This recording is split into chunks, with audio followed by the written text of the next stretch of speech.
नदिया किनारे पापा बसखिन गे माई। नदिया किनारे पापा बसखिन गे माई।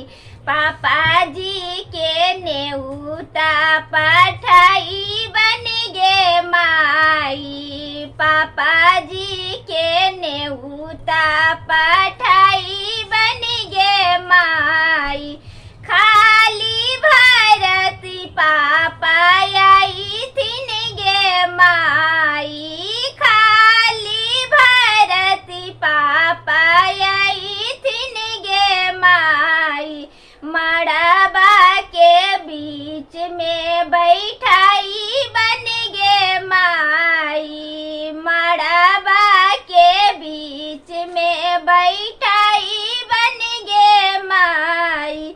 अपने चुनरिया घियावा ढारा बन गे माई। अपने चुनरिया घियावा ढारा बन गे माई।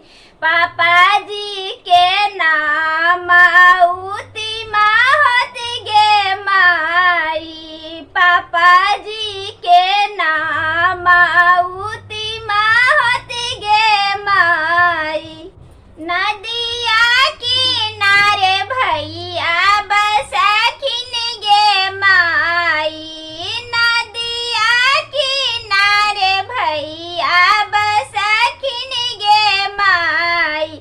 भैया जी के नेउता पठाई बन गे माई। भैया जी के नेउता पठाई बन गे माई।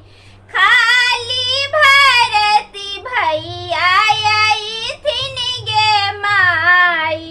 खाली भरती भैया आई थिन गे माई। मड़बा के बीच में बैठाई बन गे माई। मड़बा के बीच में बैठाई बन गे माई। अपने पट बसिया घियावा ढारा बन गे माई। अपने लाहटिया घियावा ढारा बन गे माई। भैया जी के नाम उती होत गे माई। भैया जी के नाम उती होत गे माई। भैया जी के नाम उती होत गे माई।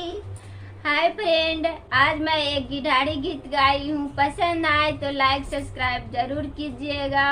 वीडियो बनाती हूँ, बहुत मेहनत लगता है।